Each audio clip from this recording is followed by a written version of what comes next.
Imagine a quiet French businessman who started out in his family's construction company, then slowly transformed the world of fashion, taking over brands like Louis Vuitton, Dior, Moet, Hennessy, and Tiffany & Co.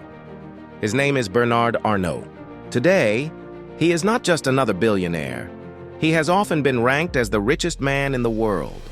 What's fascinating is that Arnault is not like flamboyant entrepreneurs who love the spotlight. He rarely gives motivational speeches, but if we listen carefully to his interviews and look at his journey, we can uncover 5 powerful lessons hidden in his words, insights that could change the way we think about success. Luxury goods are the only area in which it is possible to make luxury margins. Arnault always believed, if you want to become truly wealthy, don't just sell cheap products that anyone can make. Find areas with high added value. Take Dior, for example. In the 1980s, Dior was essentially bankrupt. Most people saw it as a sinking ship. Arnault, however, saw opportunity. To him, luxury was not just about a product. It was about a dream, a story, and a symbol of status. He understood something powerful. People don't buy a Louis Vuitton bag to carry things.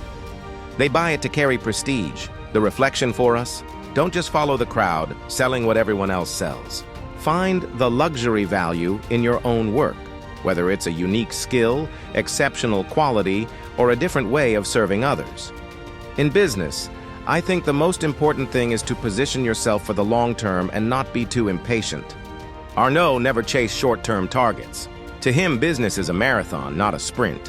While others panicked about quick trends, he quietly built strategies that would last decades. He didn't want LVMH to be famous for a few years. He wanted it to endure for centuries. Every acquisition he made was with the future in mind. Take Tiffany & Co. It wasn't an overnight profit machine. It was an investment meant to last generations. Lesson 2 is clear. If you want real success, don't be too impatient. Many people fail because they want results immediately. But the richest man in the world thinks decades ahead. I have always been very focused on the long term. Success requires patience. This quote echoes the previous one, but is more personal. Arnault admits he has always been patient enough to wait for big outcomes. When he first entered the fashion world, many dismissed him. After all, Arnault was not a designer. He was just a businessman. But he knew that if he gave time for brands to grow, the results would be extraordinary. Look at Louis Vuitton. Under Arnault's leadership, it grew into one of the most valuable companies on the planet. That wasn't the result of a quick win.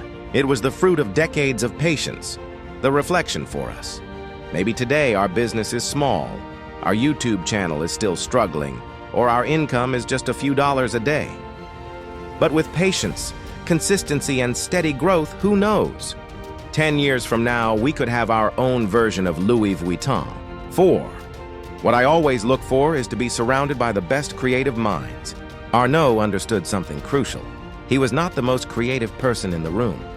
He wasn't a designer, not an artist, but his greatest strength was choosing the right people. He gave space to visionaries like Marc Jacobs, Virgil Abloh, and Raf Simons. He didn't interfere with their art, he let them create freely. Why? Because he believed that to build an empire, you don't have to be the smartest person in the room. You just need to be surrounded by the smartest, most creative people. The lesson for us? Don't walk alone. Build a team, find mentors, collaborate with people better than you. True success rarely happens in isolation. Luxury goods are the opposite of fast fashion. They are timeless. Arnault never believed in chasing fleeting trends. To him, fast fashion may be popular quickly, but it fades just as fast. Luxury, on the other hand, is eternal. Louis Vuitton is not just a bag, it's heritage. Dior is not just a dress, it's history. Chanel is not just a perfume, it's memory. The takeaway: if you want to build something great, don't just chase today's trends. Create something timeless. A viral YouTube video might disappear tomorrow, but content that touches hearts can be remembered for years. From these 5 quotes, a clear pattern emerges. Arnault never talks about get rich quick or shortcuts to success. In fact, it's the opposite. Find unique value others can't see. Think long-term, not instant. Have unshakable patience. Surround yourself with the best people. Create things that are timeless, not trendy. This is why Bernard Arnault became the richest man on earth. And if we reflect on our own lives, the lesson is simple. Don't rush. Build something valuable, patient, and enduring.